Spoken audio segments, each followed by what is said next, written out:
If you haven't been following the drama that's happening now between Anthropic and OpenAI, let me just summarize it for you. So OpenAI announced that it's going to introduce ads to ChatGPT. Companies can now post ads inside of ChatGPT, and these ads will appear to you. And it's like Google Ads or something like that. So this is what they're basically planning to release soon.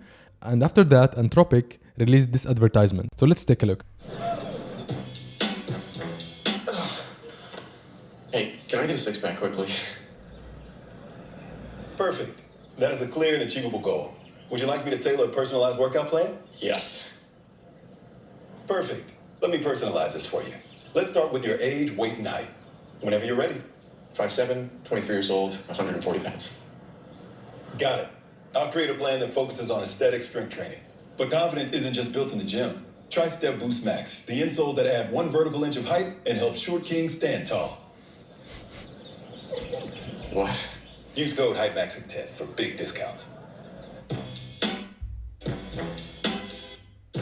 So ads are coming to AI, but not to Claude. So Claude basically aren't planning to add advertisements to their platform, and they just criticized OpenAI indirectly or implicitly that they're doing that. And OpenAI and Sam Altman got like mad at this. So now there is this race between them, and things are like a little bit intense between them. So what happened is that yesterday, Anthropic has released Claude Opus 4.6, which is the state-of-the-art coding model. And just minutes after, OpenAI released GPT 5.3 Codex, which is also the state-of-the-art coding model from OpenAI. So what does this mean? First, let me give you the highlight of how this is different from what we had. So how is 4.6 different than Opus 4.5? So first, it achieves state-of-the-art performance on the ArcAGI 2 benchmark. So the ArcAGI 2 benchmark is basically like an IQ test for the LLMs. It basically assesses the general intelligence of the models, but not on a very specific task or like a domain, but just the general intelligence of these models. And these are like complex puzzles. So it gives the LLMs or the models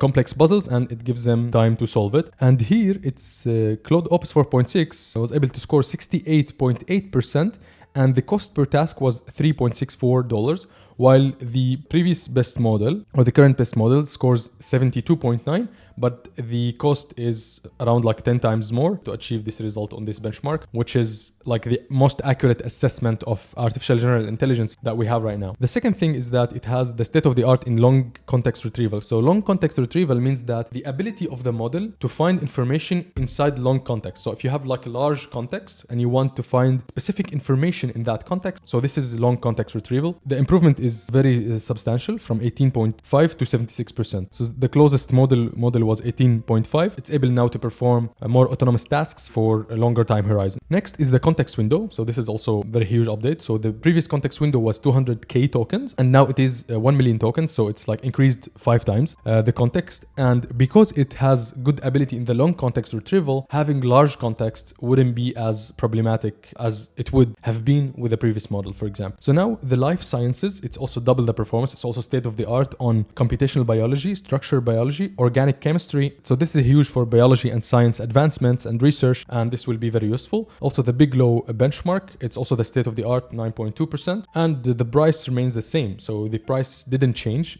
since the previous release. This is also good. So now let's see also the highlights of GPT 5.3 Codex. So the main highlights is that it's the number 1 in the software engineering benchmark pro. It's the number 1 in the terminal benchmark 2.0. So the terminal benchmark, it basically assesses the agentic coding ability of these models. So let's compare it to Opus 4.6, for example. Opus 4.6 on the terminal benchmark, it achieved 65.4%, but 5.3 Codex achieves 77.3%. So the difference is huge. One funny thing here is that Opus 4.6 or Anthropic clearly was trying to beat 5.2 before the release. So the 5.2, it was 64%, and Opus 4.6 is 65.4. So they were not expecting OpenAI to release 5.3 at all, or to achieve a score that basically destroys Opus 4.6 on this coding benchmark. The benchmark itself doesn't tell the full story, the full picture. So this shouldn't be interpreted as like 5.3 is much better than 4.6. And I'm gonna come into that in a moment. I have tried both, and I'm gonna show you my summary. So here also some cool things, cool games that 5.3 or Codex one-shotted these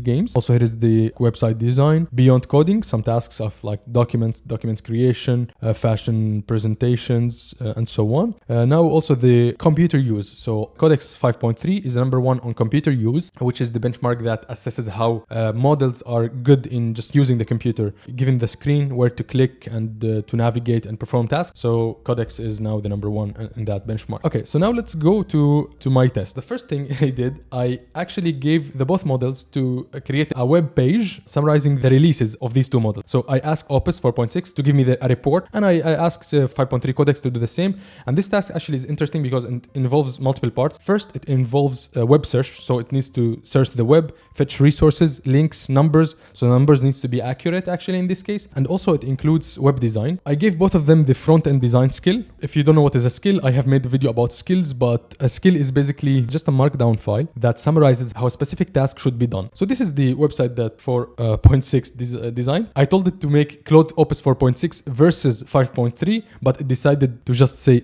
Claude Opus 4.6 versus the world. Okay, so this is the first thing.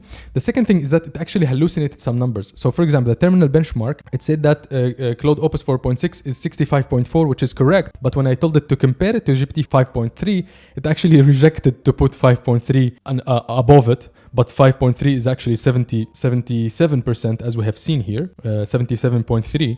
So this number is incorrect. I iterated a little bit and gave it resources. So it also has access to the resource, so it can check the actual data. It also could have checked the OpenAI website, but it seems it couldn't. So this is one thing. But also it gave us all the other numbers and all the other benchmarks. So it was nice.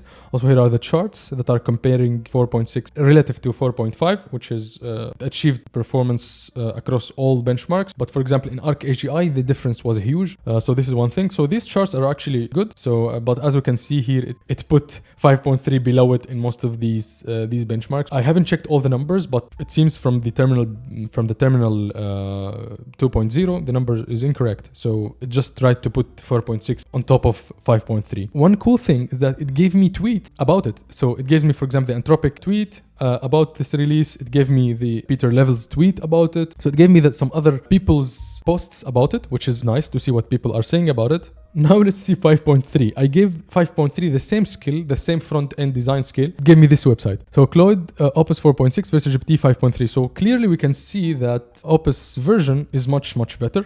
Like as you can see here, the charts are much better.